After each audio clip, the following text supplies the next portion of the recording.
Well, good morning, friends. Welcome back. Today we are going to be looking at the story of Samson and see if maybe our idea of Samson is a little tinted by the translation of one word. So let's talk about Samson. So he is a judge in Israel. He is called to be a Nazirite, right? So he's not going to drink any fruit of the vine, and he's not going to cut his hair. So he eventually gets married, and he chooses a woman from the people of the Philistines. Now, his parents are confused by this, but his father and his mother, verse 4, they knew not that it was the Lord. Sorry, this parallel Bible is King James, but we'll go with it. So his parents didn't realize that this was of the Lord. He was seeking an occasion against the Philistines. For at that time, the Philistines had dominion over Israel. So during the period of the judges are raised up to bring deliverance, right, for the Israelites. So the story goes, Samson marries this girl of the Philistines. He loves her, as far as we know. Nothing wrong with this marriage. There's no immorality here. And you can read the story, but basically things don't go well. And the girl's father ends up giving his wife to another man. And when Samson comes back to be with his wife, he finds out that she's been given to another man. And so Samson does his thing, which is provoking the Philistines, having these engagements with them. And the Philistines end up killing his first wife. And so then the story goes on. After that, it says in verse 20, and he judged Israel in the days of the Philistines 20 years. Okay, so Samson is a legitimate judge of Israel. He's a Nazirite from birth. As far as we know in the story, he's a righteous man. He did nothing wrong. There's no sin here. There's no fornication here. Okay. So then chapter 16 starts. And then Samson goes to Gaza, and there he sees a harlot. And he went unto her, which is actually a good translation, because he doesn't go into her, which a lot of the other versions translated into her, and we assume that he was sleeping with her, a prostitute, right? But you have to understand that at this time, if you go to a city, especially a walled city, the only place to take lodging is going to be in the harlot's house, right? That's where the hotel room is. That's where the rooms are. So if you don't know anybody in that city, you go to the house of the prostitute who has rooms for rent. So Samson is going to Gaza. He has in mind to provoke them. And he's going to, eventually we're going to see, he's going to tear the gates off the city in the middle of the night and provoke them. So let's look at our Hebrew here. So, all right. So, Wayore,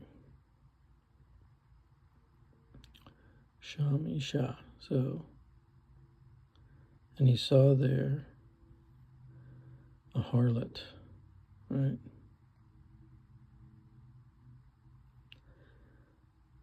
And he went, that bow, to her. So he went unto her.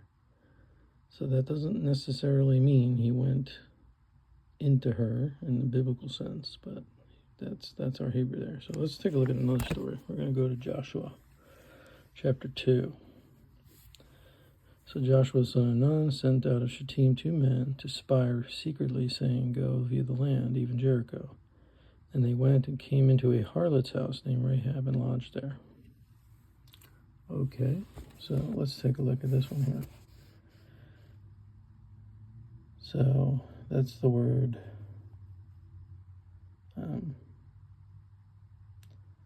that's halak. So, and they went, and that's bow again, into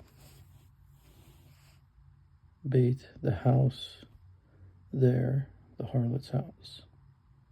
So they went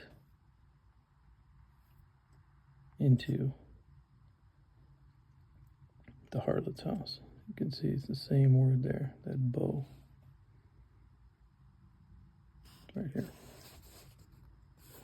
So we have a very similar language here, similar circumstance, right? They go to a walled city, they go to the harlot's house, they lodge there, they sleep there, right? So you go to the house, Rahab's house, and they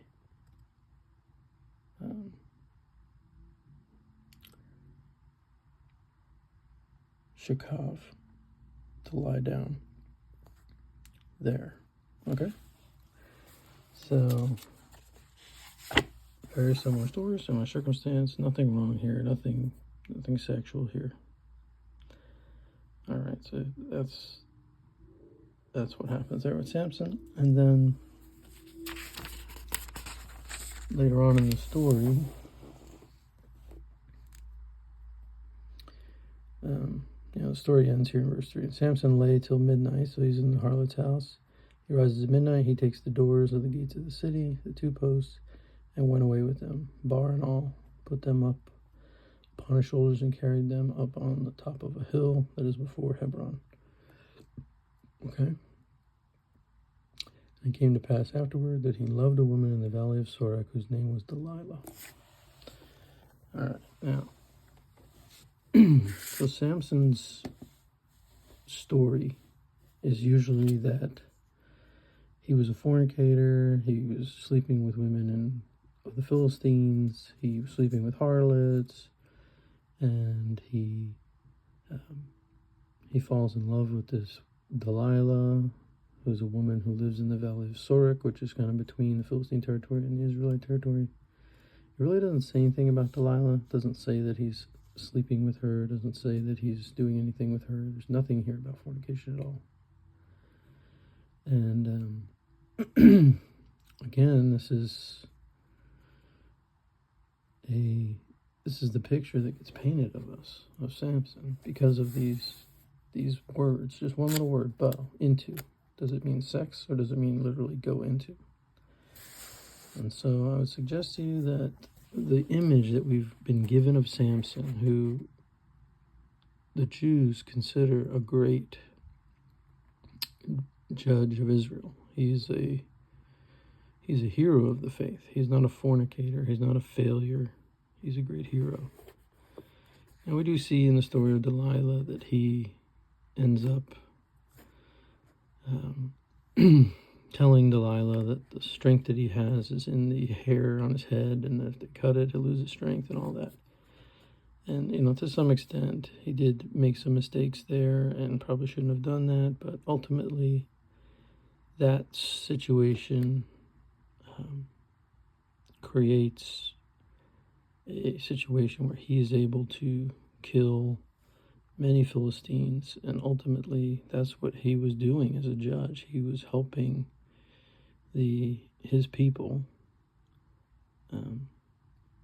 do battle against their enemies there. So that's our little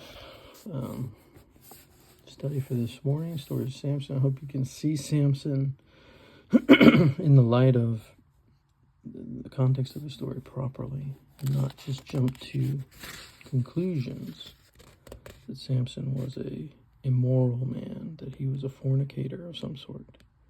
No, he was a great judge in Israel. He judged Israel 20 years and killed many Philistines and brought deliverance for Israel at that time. And this is a time where even the judges are not that great, right? The farther we go in the book of Judges, we see the judges are getting more and more, having more and more issues that they shouldn't have. They're not exactly following the law of God. So Samson's not perfect, but he's certainly not a immoral fornicator that we get from reading the text this way and misunderstanding what it means to go to a harlot's house in a city. So I hope you have a wonderful day, and hope you learned something. We'll see you next time.